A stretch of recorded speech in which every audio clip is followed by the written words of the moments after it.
नमस्कार, खास बुलेटिन में आपका स्वागत है और मैं हूं आपके साथ सुमन पाल। बुलेटिन की शुरुआत करेंगे बड़ी खबर के साथ, जहां पर यूपी बीजेपी के अध्यक्ष को लेकर बड़ी अपडेट सामने आई है। जल्द ही नए यूपी बीजेपी अध्यक्ष का ऐलान संभव है। 16 दिसंबर से ही पहले हो सकता है ऐलान। और भूपेंद्र चौधरी ने की पीएम मोदी से मुलाकात। संसद भवन में ही पीएम ऑफिस में मुलाकात हुई है। करीब 20 मिनट दोनों के बीच में मुलाकात चली है। नए नाम की चर्चाओं के बीच में दिल्ली पहुंचे हैं भूपेंद्र चौधरी और डिप्टी सीएम केशव प्रसाद भी दिल्ली में मौजूद है। तो 2 से 3 दिन में ही मिल सकता है नया यूपी अध्यक्ष। तो यूपी बीजेपी अध्यक्ष को लेकर बड़ी अपडेट सामने आई, जहां पर बड़े बदलाव की सुगबुगाहट जो है वो तेज हो गई है। वहीं सूत्रों की माने तो केंद्रीय मंत्री पीयूष गोयल आज शाम को ही लखनऊ पहुंच रहे हैं और जिसके बाद नए प्रदेश अध्यक्ष का ऐलान भी संभव माना जा रहा है। पार्टी खेमे में चर्चा है कि हर मास से पहले ही नाम घोषित कर दिया जाएगा। वहीं सूत्र बताते हैं कि इस बार बीजेपी नेतृत्व ओबीसी समाज से प्रदेश अध्यक्ष चुनने की तैयारी में है। इसी बीच ही मौजूदा बीजेपी प्रदेश अध्यक्ष भूपेंद्र चौधरी अचानक दिल्ली पहुंचे और जहां पर उन्होंने प्रधानमंत्री नरेंद्र मोदी से मुलाकात की। उनकी इस मुलाकात को संगठनात्मक बदलावों से जोड़कर देखा जा रहा है। और अब आपको बताते चले कि कौन कौन है यूपी बीजेपी प्रदेश अध्यक्ष की रेस में शामिल। ये भी हम आपको जानकारी देंगे जल्द ही। और इसके साथ ही आपको बता दें बड़ी अपडेट सामने आई है, जहां पर यूपी बीजेपी के अध्यक्ष को लेकर बड़ी अपडेट सामने आई। जल्द ही नए यूपी बीजेपी अध्यक्ष का ऐलान संभव है। 16 दिसंबर से पहले हो सकता है ऐलान।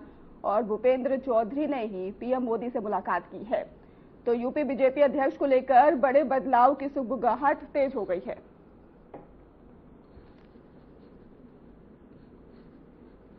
तो यूपी बीजेपी अध्यक्ष की रेस में इन नेताओं के नाम हम आपको बता रहे हैं। केशव प्रसाद मौर्य का नाम सामने आ रहा है और बाबूराम निषाद राज्यसभा सांसद है, उनका नाम भी सामने आ रहा है। बीएल वर्मा केंद्रीय मंत्री, निरंजन ज्योति पूर्व केंद्रीय मंत्री, इनका नाम सामने आ रहा है। विधान सागर सोनकर का दलित नेता है। दिनेश शर्मा पूर्व उप मुख्यमंत्री और इसके साथ ही रामशंकर कठेरिया पूर्व लोकसभा मेंबर हैं। और इसके साथ ही केशव प्रसाद मौर्य का नाम भी सामने है, डिप्टी सीएम और स्वतंत्र देव सिंह कैबिनेट मंत्री। और इसके साथ ही धर्मपाल सिंह कैबिनेट मंत्री, इनका नाम सामने आ रहा है।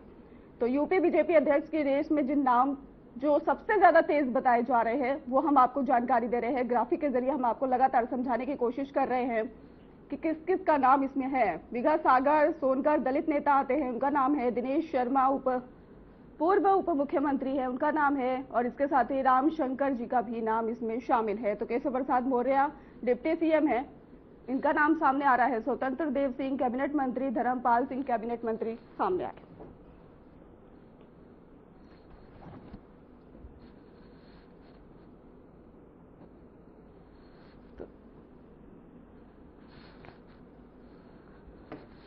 और इसी खबर के साथ हमारे सहयोगी अमन प्रधान हमारे साथ जुड़ चुके हैं। अमन, किस तरीके से मामला जो सामने आया है कि जल्द ही नए यूपी बीजेपी अध्यक्ष का ऐलान संभव है, क्या अपडेट है फिलहाल?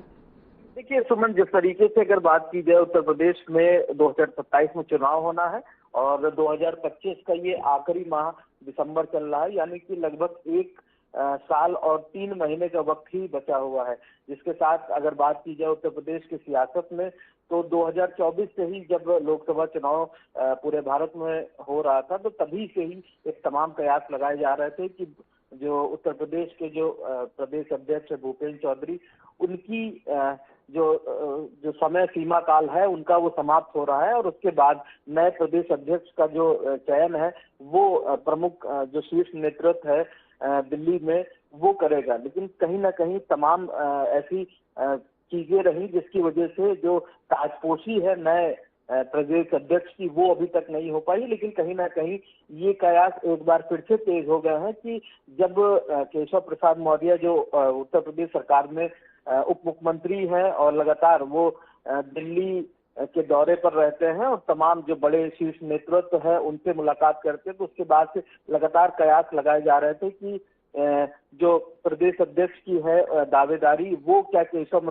प्रसाद मौर्य को दी जा सकती है। हालांकि अगर केशव प्रसाद मौर्य की बात की जाए तो वो पूर्व में उत्तर प्रदेश में भी प्रदेश अध्यक्ष का दायित्व निभा चुके हैं और जब सरकार उनकी उनके जब वो प्रदेश अध्यक्ष थे तो उनके समय काल के बाद ही सरकार उत्तर प्रदेश में बनी थी। तो कहीं ना कहीं एक बड़ी चीज है केशव प्रसाद मौर्य के लिए और तमाम जो बड़े दिग्गज नेता हैं, क्योंकि कहीं ना कहीं जो 27 का चुनाव है, 2027 का चुनाव है, उत्तर प्रदेश में कहा जाता है कि जातीय समीकरण के आधार पर उत्तर प्रदेश का चुनाव निर्धारित होता है। तो कहीं ना कहीं अभी भूपेन्द्र चौधरी की अगर बात की जाए तो वो जो उनकी जो ठाकुर बिरादरी से आते हैं, तो उसके बाद जो अगर बात की जाए जो दलित और ओबीसी और पिछड़ा वर्ग है, उसको लेकर के जो तमाम कयास है वो लगाए जा रहे हैं कि क्या प्रदेश अध्यक्ष जो है वो पिछड़े या दलित या ओबीसी वर्ग से चुना जाएगा या महिला भी हो सकते हैं। तो कहीं ना कहीं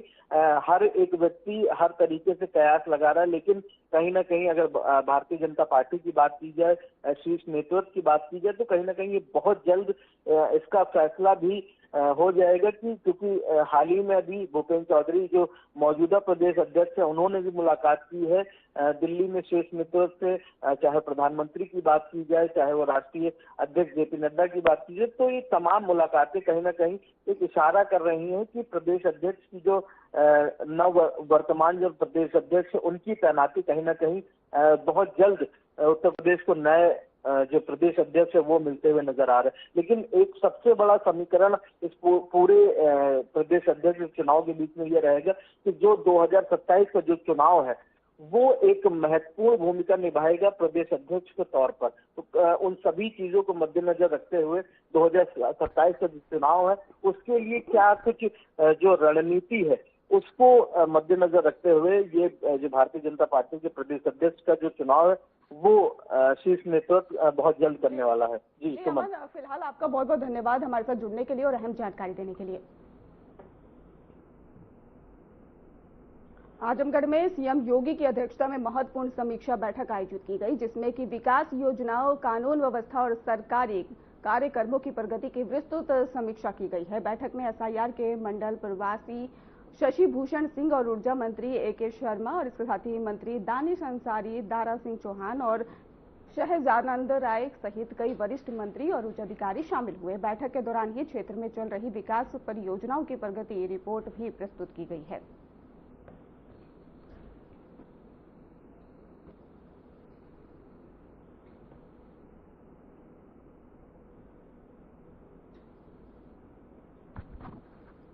के सानिध्य में आजमगढ़ मंडल के सभी हमारे भारतीय जनता पार्टी के पदाधिकारीगण के साथ संगठन के कार्यों की चर्चा हुई। वर्तमान में शासन और पार्टी के बीच में जो भी सहयोगात्मक कार्य करने हैं उनको लेकर के चर्चा हुई है, संगठनात्मक चर्चा हुई है। हमारे पार्टी के पदाधिकारियों को माननीय मुख्यमंत्री जी ने निर्देश दिए हैं कि किस तरह से संगठन के कार्यों को आगे बढ़ाया जाए। हम उनका आजमगढ़ की धरती पर माननीय मुख्यमंत्री का बहुत बहुत स्वागत करते हैं, उनका धन्यवाद करते हैं। देखिए, एसआईआर की ऐसी विशेष चर्चा कोई नहीं हुई। वहाँ पर जो बात हुई, वो जो चर्चाएं हुई वो विकास को लेकर हुई, कामों को लेकर हुई और उसी में ही एक बात एसआईआर को लेकर भी ये हुई कि हमें अपने अपने क्षेत्रों में देखना है, काम करना है, बस। तो क्या अधिकारी वहाँ बैठक में कल जनप्रतिनिधि कौन था? नहीं, सिर्फ जन। डिप्टी सीएम ब्रजेश पाठक ने कहा कि एसआईआर अभियान के जरिए प्रदेश की वोटर लिस्ट से घुसपैठियों को बाहर किया जाएगा और उन्होंने कहा कि राज्य सरकार चुनाव आयोग के साथ मिलकर पारदर्शी प्रक्रिया को मजबूत कर रही है और जिन जिलों में आवश्यकता होगी वहां पर घुसपैठियों के लिए ही डिटेंशन सेंटर बनाए जाएंगे। और विपक्ष द्वारा ही बैलेट पेपर से चुनाव कराने की मांग पर डिप्टी सीएम ने तीखी प्रतिक्रिया दी। उन्होंने साफ तौर पर कहा कि विपक्ष जहां चुनाव जीतता है वहां पे कभी बैलेट पेपर की मांग नहीं उठाता है। उन्होंने दावा किया है कि ईवीएम सुरक्षित, प्रमाणित और इसके साथ ही लोकतांत्रिक प्रक्रिया का हिस्सा है।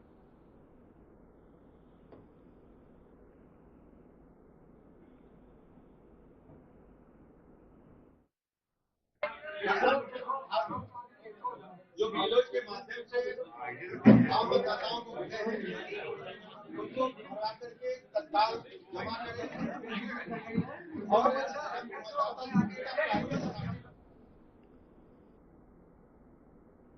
एक और आपको बड़ी अपडेट दे दें, नोएडा में हुआ है हाईटेक गाड़ियों का उद्घाटन और डायल 112 की 14 नई हाईटेक गाड़ी रवाना कर दी गई है। गाड़ियों को हरी झंडी दिखाकर रवाना किया गया है और पुलिस कमिश्नर लक्ष्मी ने उद्घाटन किया है। हरी झंडी दिखाकर पुलिस कमिश्नर ने रवाना किया और अपराध पर कसा जाएगा शिकंजा, ऐसा लक्ष्मी सिंह कह रही हैं।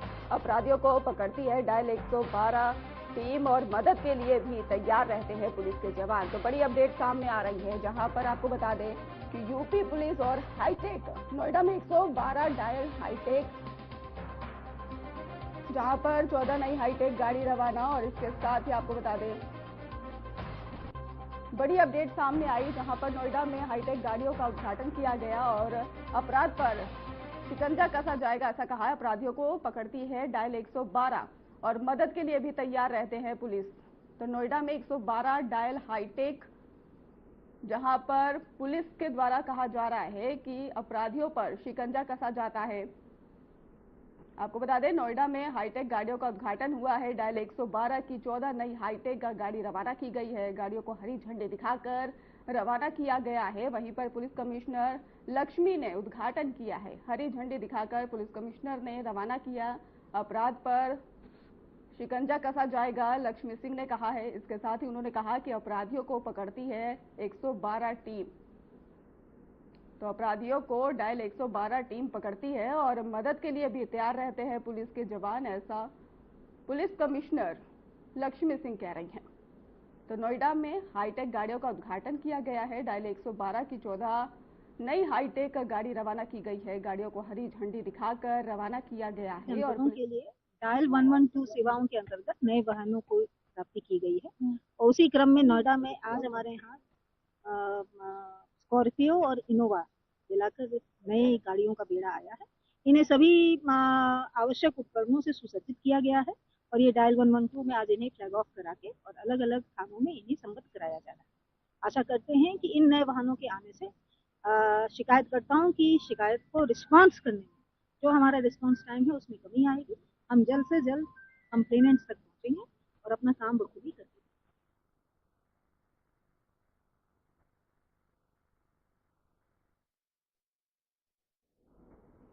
रामपुर से खबर आ रही है, जहां पर सेना के जवानों पर टिप्पणी का मामला सामने आया है। टिप्पणी के मामले में ही आजम खां दोष मुक्त हो गए हैं। रामपुर की एमपी एमएलए कोर्ट ने ही दोष मुक्त कर दिया है और विधायक आकाश सक्सेना ने दर्ज कराया था case.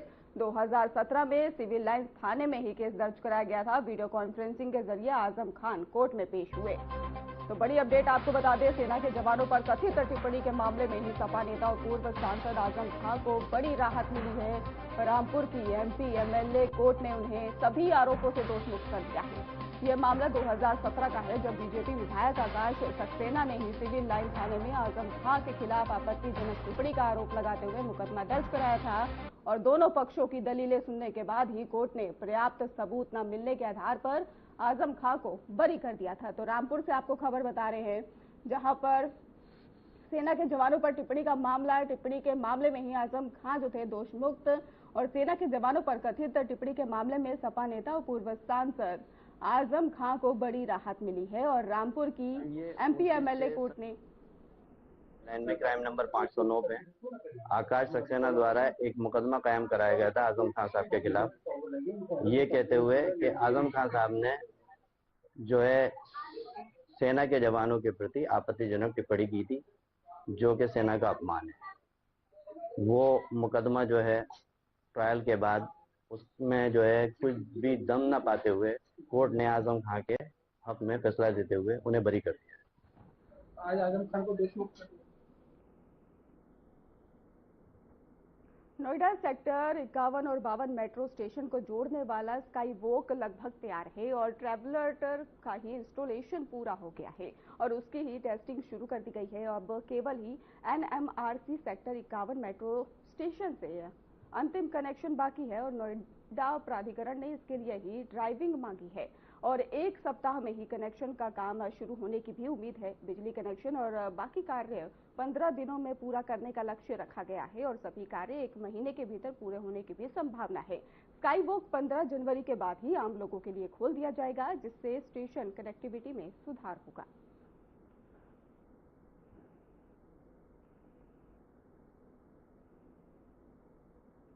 Noida sector 91 biodiversity park में ही बनने वाले डियर पार्क की तैयारियां जोरों पर है। नोएडा प्राधिकरण ने ही हिरण बाड़ा गलियारा और इसके साथ ही सर्विस रोड के निर्माण के लिए टेंडर जारी किए हैं। परियोजना का लगभग बताया जा रहा है 15.96 करोड़ रुपए खर्च होने का अनुमान है और मुख्य प्रवेश द्वारा ही डॉक्टर रूम, वार्ड और ऑफिस जैसी सुविधाएं भी बनाई जाएंगी।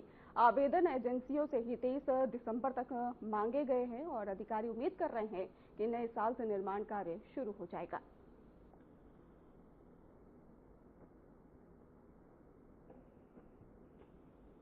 गोंडा में एंटी करप्शन टीम ने बड़ी कार्रवाई करते हुए सीएमओ ऑफिस में छापा मारा है। कार्रवाई के दौरान ही टीम ने वरिष्ठ लिपिक शशिकांत सिंह को रंगे हाथ रिश्वत लेते हुए गिरफ्तार किया है। गिरफ्तार करने के बाद ही एंटी करप्शन की टीम उन्हें अपने साथ ले गई और जिसके बाद दफ्तर में अफरा तफरी का माहौल देखने को मिला। शशिकांत सिंह सीएमओ दफ्तर में ही वरिष्ठ लिपिक के पद पर तैनात थे और उनके खिलाफ रिश्वत लेने की शिकायतें विभाग को मिल रही थी। टीम ने ही जाल बिछाकर उन्हें पकड़ने की कार्रवाई की और मौके पर ही रिश्वत लेते हुए धर दबोचा।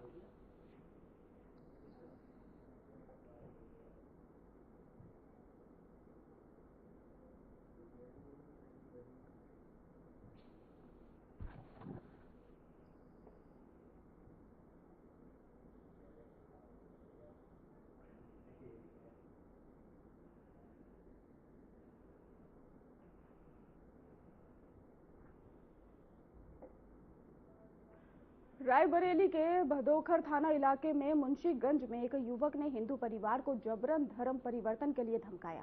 पुलिस ने शहबाज नामक आरोपी को गिरफ्तार कर जेल भी भेज दिया है। पीड़ित देशराज कंजड़ ने बताया है कि शहबाज बीते 29 नवंबर को उनके घर आया और पूरे परिवार को धमकाते हुए कहा कि अगर वे अपनी बेटी का विवाह उससे नहीं करेंगे तो परिवार धर्म परिवर्तन नहीं करेगा तो अंजाम अच्छा नहीं होगा। उस दौरान ही शहबाज ने उनके गले को भी दबाया और पुलिस ने देशराज की तहरीर पर मुकदमा दर्ज किया है और आरोपी को ही न्यायालय में पेश कर जेल भेजा गया है। वादी देशराज पुत्र छोटेलाल निवासी मुंशीगंज थाना भदोखर द्वारा थाना स्थानीय पर तहरीर दी गई थी। प्राप्त तहरीर के आधार पर धर्म परिवर्तन की धमकी व मारपीट के संबंध में सुसंगत धाराओं में अभियोग पंजीकृत किया गया था। इसी क्रम में आज दिनांक 10 दिसंबर 2025 को थाना भदोखर पुलिस टीम द्वारा वांछित अभियुक्त शहबाज पुत्र मोहम्मद शकील निवासी मुंशीगंज थाना भदोखर को थाना स्थानीय पुलिस टीम द्वारा थाना क्षेत्र से नियमानुसार गिरफ्तार किया गया व विधिक कार्रवाई करते हुए न्यायिक कक्षा में भेजा गया है। अग्रिम विधिक कार्रवाई प्रचलित है।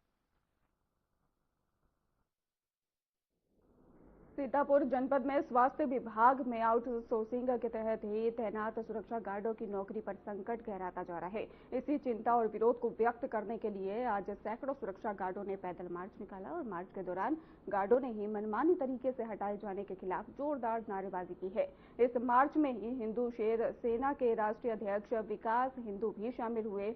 मार्च के बाद ही सुरक्षा गार्डों ने सीएमओ कार्यालय पहुंचकर अपना पक्ष विस्तार से रखा है। गार्डों का कहना है कि वे पिछले 1 साल से ही ईमानदारी से अपनी ड्यूटी कर रहे हैं, लेकिन अचानक उन्हें हटाने की बात कही जा रही है, जिससे उनके परिवारों पर गंभीर संकट खड़ा हो गया है।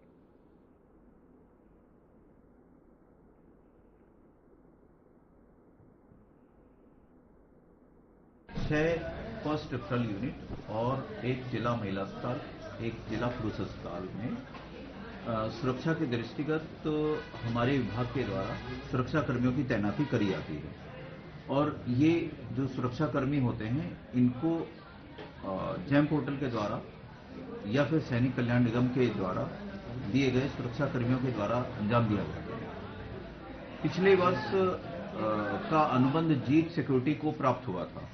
जीत सिक्योरिटी का कार्यकाल 3/9/2025 तक ही था। चूंकि 3/9/2025 के पश्चात हमारे द्वारा पूर्व सैनिक कल्याण निगम को एक पत्र प्रेषित हुआ था कि आप हमारा अनुबंध जीत सिक्योरिटी के साथ समाप्त हो रहा है। देखिए, यहाँ वो वाला लीपा पोती वाला काम नहीं होता। पैदल चल के आए, इतनी मेहनत करके आए तो बिना कुछ लिए नहीं जाएंगे। वो हमारा पुराना है और जिस काम में लगे हैं उसको पूरा किया है। चाहे वो फर्जी बहुत कथा हो रही हैं उनको लेकर, चाहे इनके साथ अन्याय हो रहा है, जिस काम में लगे हैं उसको पूरा किया है। भैया अब आए हैं, इनको आश्वासन मिल गया, सब अपनी नौकरी करेंगे, सबको दोबारा बहाल कर दिया गया। जो वहाँ अधीक्षक ने जो भी नोटिस इनको दी थी उसको खारिज कर दिया गया। सब अपनी नौकरी करें, अगले आदेश में देखते हैं क्या आता है, क्योंकि प्रमुख सचिव का आदेश था कि इनको नहीं निकाला जाए। ठीक है, तो अगर उसी आदेश पे कायम रहते हैं तो ठीक है, नहीं तो यहाँ नहीं, हम यहाँ से फिर लखनऊ पैदल चलेंगे। कितनी दूर लखनऊ है, जब इतना पैदल चले आए तो और चलेंगे। भाई देखिए, किसी के पेट पर लात मारना, ये देखिए ये कोई डिस्पोजल नहीं है पानी वाले कि आपने पिया, यूज किया और फेंक दिया।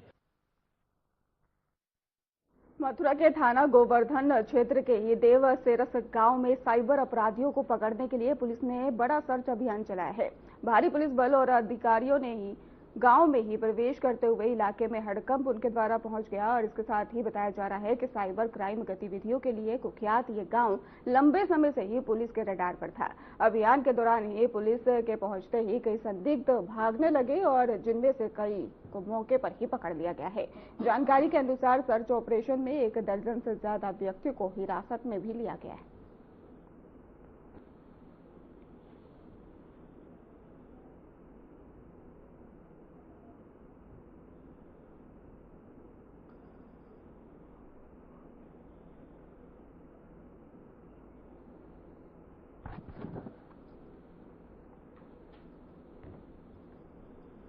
तो साइबर अपराधियों पर पुलिस का शिकंजा। आपको बता दें कि पुलिस द्वारा ही गांव में एंट्री की गई, जिसके बाद अब अपराधियों में दहशत भी देखने को मिल रही है। फिलहाल खास बुलेटिन में बस इतना ही। आगे की खबरों के लिए आप देखते रहिए हमारा चैनल। धन्यवाद।